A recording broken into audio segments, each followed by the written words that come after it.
Hello, welcome to your virtual instructor. So in today's lab, we are going to talk about transit gateway, and in this use case, I am going to establish a connectivity between two VPCs in the same region without creating a peering connection between them. So in order to save time, I have already deployed two VPC in the OEO region. I have VPC OEO02 and VPC OEO01, and also I have private subnet in each of the VPCs and also public subnet in OEO01, and also I have associated the route tables with respective subnets. So if you see public route table, OEO01 is associated with the public subnet OEO01, and private, if you see, it is associated with the private subnet VPC OEO01, and if you see private table OEO02 is associated with the private subnet VPC OEO02.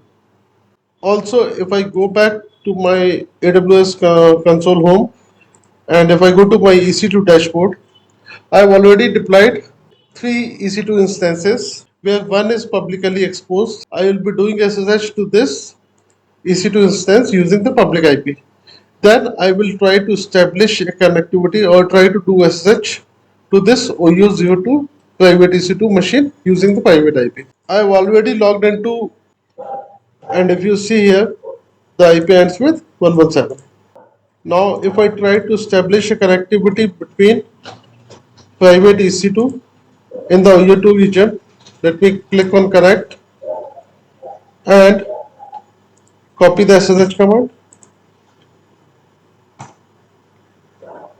Then I won't be able to connect because there is no connectivity as of now between them. So what I will do, I will deploy one transit gateway to establish a connectivity between these machines. So if I go back to my VPC dashboard and scroll down on the from the left hand side menu, under the section transit gateway, let me click and let me hit on create transit gateway. Let me put a name 0102 because we are connecting to VPC 01 and 02 in the OEO region. Under the configuration DNS support, basically it enables the DNS support of the VPC. So we'll leave it as a default. ECMP support is basically equal cost multipath routing, which we are going to talk in the future lectures. Default route table association, yes, I want to keep it. What it will do, it will automatically associate transit gateway attachments with this transit gateway default route table. Default route table propagation, I will leave as it is. What it will do, it will automatically propagate transit gateway attachments with this transit gateway default route table. So we'll see that in this lab. And multicast support, it's a different story. I don't want to go in this video, but we'll have a future lecture on this. In the multicast, any machine in the multicast group can send the traffic to any other machine in the multicast group.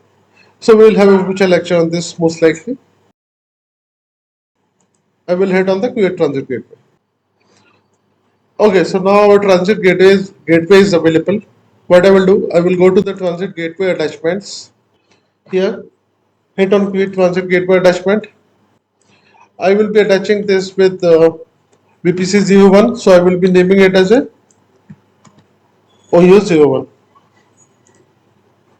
We only have one transit gateway in this region, so I will be selecting that. VPC type, attachment type, I will go with the VPC. Other attachment type we'll see in the future videos. And VPC I will be selecting here 01. I will be going with the both the subnets and create transit gateway. Again, I will be creating a second attachment for VPC02. So what I will do here, change the name here, choose the ID, attachment type VPC. Here I will be selecting the VPC02, and here we only have one subnet available, so I will be selecting that. Hit on create. Okay, so now both the transit gateway attachments are available. So what I will do next, Again, under the transit gateway section, I will go to the transit gateway route tables.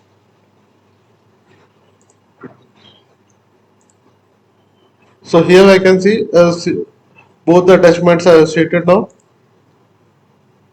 and these VPC routes are already propagated.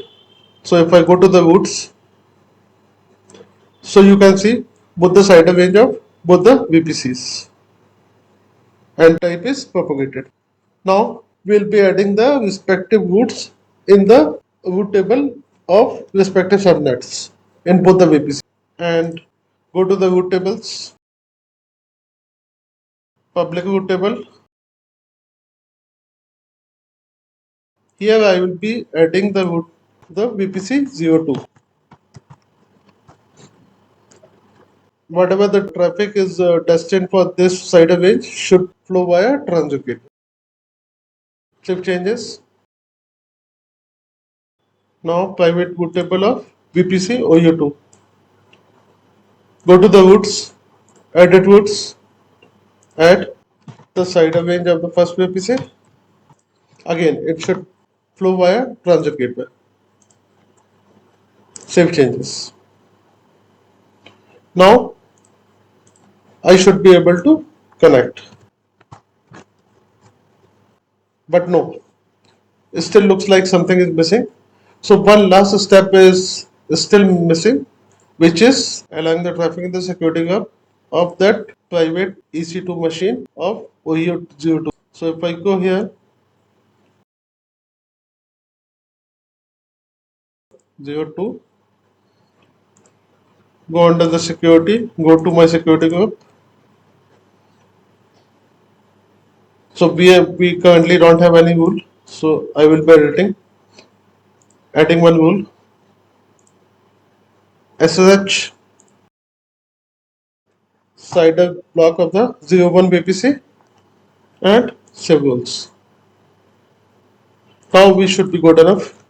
So if I do Control C and do, now I am able to connect. So if I go here and IP of this is 10.1.1.19 and you can see here 10.1.119. So this is the use case for establishing a connectivity between two VPCs in the same region. So this is one of the simplest use case of transit gateway. In the future videos, we will be seeing more complicated and more interesting use cases for the transit gateway. Okay, so this marks the end of our lab today. I hope you have enjoyed this lab and also learned from it. So please do provide your feedback. Thank you for joining and have a nice day ahead. Thank you.